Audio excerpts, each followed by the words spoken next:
membawa suratul Baqarah, dia telah membawa keberkahan. Wallahi terjamin berkah dalam segala hal. Ibadah berkah, rizki berkah, rumah tangga kita berkah, kemanapun kita pergi membawa keberkahan karena dahsyatnya suratul Baqarah. Barang siapa yang meninggalkan suratul Baqarah, kata Rasulullah, bakal nyesal. Mau enggak kira-kira jadi orang yang nyesal? Wala tastati'uha al-batala. Dahsyatnya kekuatan suratul Baqarah tidak bisa dilawan oleh syaitan. Godaan, jin, alam gaib, makhluk, godaan, gangguan. Ini semua mereka, tukang dukun, tukang sihir, tukang ramal, mereka semua tidak bisa melawan suratul Baqarah. Saking dahsyatnya dan kuatnya suratul Baqarah. Bahkan Al-Baqarah itu merupakan ruqyah untuk diri sendiri. Jangankan suratul Baqarah sendiri mulia, satu ayat di dalam suratul Baqarah, ayat kursi, satu ayat, sebagaimana bersabda Rasulullah SAW, man qara'a ayat al-kursi dubra kulli salatin laysa bainahu wa bainal jannati illa an yamut. Barang siapa yang membaca ayat kursi setiap habis salat fardu, dijamin masuk surga. Tidak ada sesuatu yang menghalanginya kecuali menunggu mati. Cuba bayangkan, cuma satu ayat jaminan masuk surga. Kalau satu ayat kursi jaminan masuk surga, kira-kira gimana suratul Baqarah? Gimana lagi 30 juz Al-Quran? Makanya saya sering mengingatkan jamaah, apapun kesibukanmu, buru-buru, ada meeting, ada janji, tidak bisa bertahan lama di musalla atau di masjid, paling tidak habis istighfar, Allahumma antas salam wa minkas salam, sampai selesai, baca langsung ayat kursi. Baca langsung ayat kursi. Habis itu silahkan bobar, bebas. Terus zikir-zikir habis salat gimana? Tak apa-apa, sambil jalan. Subhanallah, subhanallah, subhanallah. Naik motor, jalan kaki, naik mobil, sambil jalan. Alhamdulillah, alhamdulillah, alhamdulillah, Allahu Akbar, Allahu Akbar. Tapi jangan sampai tertinggal ayat kursi habis salat. Jaminan masuk surga. Masa tak mau masuk surga cuman karena baca ayat kursi? Man qara ayat al-kursi dubura kulli salatin. Barang siapa yang membaca ayat kursi setiap habis salat, dijamin masuk surga. Tidak ada sesuatu yang mampu menghalanginya kecuali menunggu mati. Man qara ayat al-kursi inda an-naum kana lahu min Allahi hafidh wa la yaqrabahu syaitan. Barang siapa yang membaca ayat al-kursi ketika mau tidur, akan dia termasuk dalam dijaga oleh Allah, dalam lindungan Allah, dan tidak akan didekati oleh syaitan.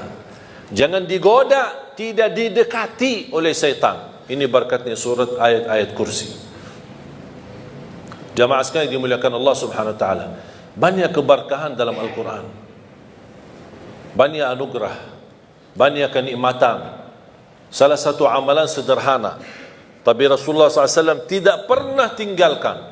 Sampai di saat sakratul maut, Rasulullah SAW masih mengamalkan. Walaupun secara fisik, karena menghadapi sakratul maut, Rasul tidak mampu mengangkat tangannya, dibantu oleh Siti Aisyah radhiyallahu anha mengangkat tangan Rasulullah SAW. Baca 3 qul di saat mau tidur. Dalam kondisi duduk, menghadapi kiblat, tidak menghadapi kiblat, dan kita baca.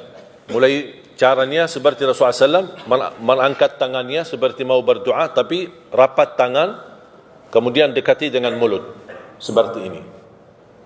Dibacakan dalamnya 3 qul, qul huwallahu ahad, al-falaq, an-nas. Selesai, tiup 3 kali. Tiup ya, bukan meludak ya.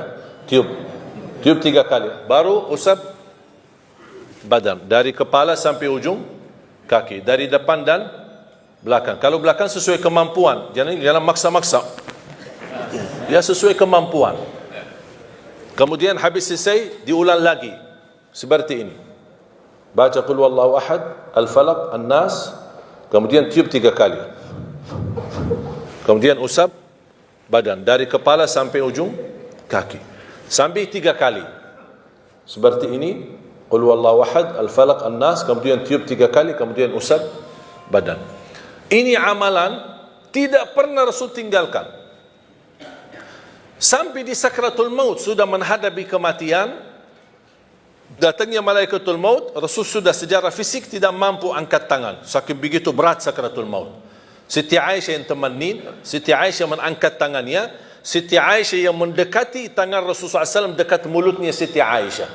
Siti Aisyah bacakan kemudian tiup Siti Aisyah di tangan Rasulullah SAW, kemudian dia menggerakkan tangan Rasulullah SAW untuk usap badan Rasul sendiri. Kata Aisyah radhiyallahu anha, karena tangan Rasulullah jauh lebih berkah daripada tanganku, makanya Siti Aisyah menggunakan tangan Nabi Muhammad sallallahu alaihi wasallam. Boleh kita berarti dalam contoh ini, kalau kita punya anak-anak sudah tidur duluan, kita boleh bacakan sambil tiup tangan kita, kemudian usap badan anak-anak kita. Wallahi amal itu dahsyat. Gangguan, sihir, hasud, mata orang, dengki, macam-macam orang yang mau menyakiti kita, insya-Allah dalam lindungan Allah Subhanahu wa taala. Disumbuhkan dari segala penyakit rohani maupun jasmani. Dan ini disunnahkan setiap waktu mau tidur di malam hari. Berarti subhanallah, setiap kita ada ikatan sama Al-Quran, selalu kita akan dijaga oleh Allah Subhanahu wa taala.